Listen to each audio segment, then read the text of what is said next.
The story begins on a gray and chilly evening, the kind of evening when the air itself seems to hold its breath. My name is Laura Mitchell, and for most of my adult life, I thought I understood where my path was heading. I had married James Mitchell nearly a decade ago, a hardworking man who owned a small construction business in Ohio. James had been married once before, and from that marriage came his son, Ethan. Ethan was 18 now, tall and sharp-featured, with the kind of quiet intensity that often made people underestimate how much he noticed. He had his father's eyes, a shade of deep hazel that seemed to catch every flicker of light, and though he rarely spoke about his feelings, he carried them like heavy stones inside him. My relationship with Ethan had never been simple. I wasn't his mother, and I never tried to be. His own mother had moved out of state years ago, and their relationship was complicated at best. Still, over the years, I tried to bridge the distance. Sometimes he let me in, sometimes he didn't. We existed in that fragile balance many stepfamilies know well, close enough to care, distant enough to sometimes feel like strangers living under the same roof. That evening, James had asked me to drive Ethan to visit his aunt in a small town 2 hours away. James himself had been called away unexpectedly for work. He promised he'd join us the following day, but for the moment, it was just Ethan and me in the car. The first half of the drive was uneventful. The road stretched in long, dark ribbons through farmland and scattered woods. Ethan sat beside me with his headphones in, gazing out the window as though the world outside offered better company than I ever could. I let him be, focusing on the hum of the tires and the faint static of the radio.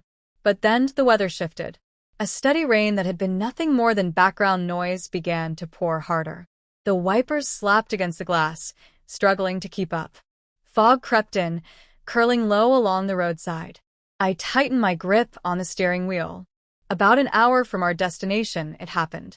The car jolted suddenly, the tires spinning against something slick. Before I could react, we were stuck. I tried shifting gears, easing forward and backward, but the wheels only spun deeper into the mud at the side of the rural road. "Great," I muttered under my breath. Ethan pulled out his headphones and looked at me. "What happened?" "We're stuck," I admitted, forcing calm into my voice.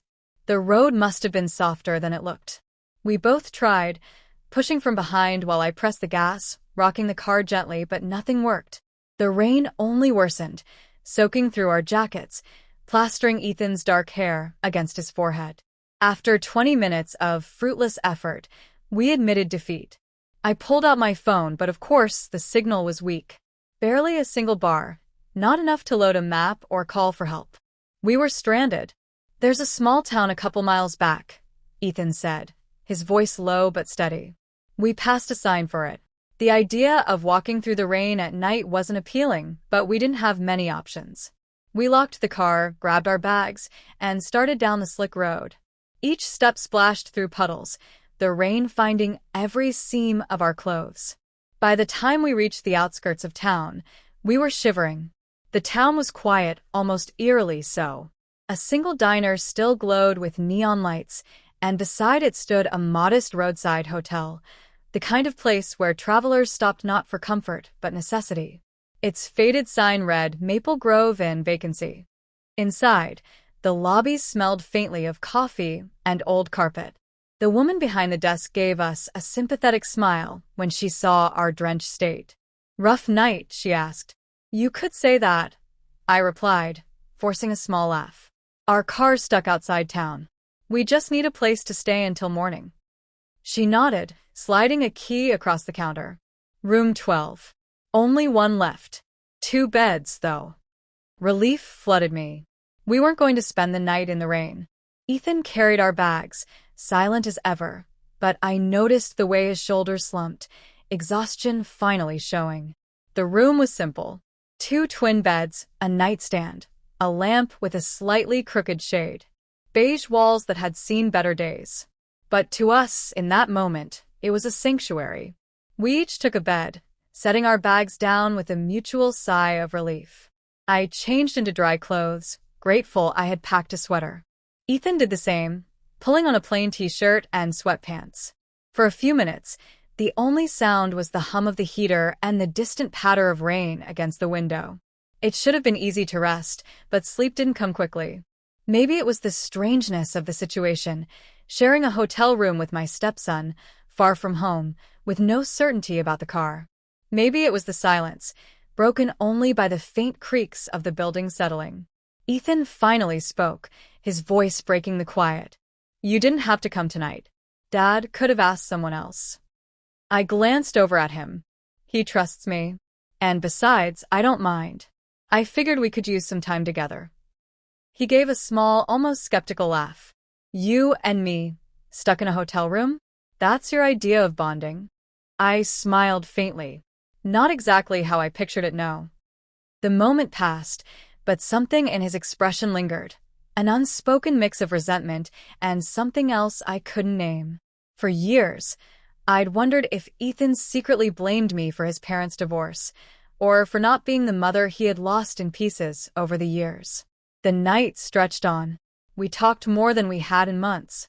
About school, about his plans for college, about how he sometimes felt invisible at home with his father always working. I listened, really listened, in a way I hadn't before. There was a strange intimacy in that honesty, sitting on opposite beds in a small hotel room while rain lashed outside. Not the kind born of romance, but of two people who rarely shared their truths finally finding space to do so. But the line between closeness and confusion can be thin, and I felt it. When he looked at me too long, when his voice softened, when the weight of his loneliness filled the room. For a moment, I feared what it might mean for him, for me, for the fragile family we were all trying to hold together. I turned out the light then, retreating into darkness. "Get some sleep, Ethan. Tomorrow, we'll figure everything out." The rain lulled us eventually, and though the night passed without incident, it left something behind, a quiet knowledge that our relationship had changed, tilted on an axis we hadn't expected. Morning brought sun. With help from a local tow truck driver, we freed the car and continued our journey. James met us later, unaware of the storm we had weathered both outside and within. I never told him the details of that night, not because of guilt, but because some stories live better in silence. Ethan and I carried it with us, a reminder of how fragile trust can be, and how easily lines can blur when loneliness meets circumstance. In the end, that night became less about infidelity in its literal sense and more about the emotional betrayals we risk when we let our boundaries blur.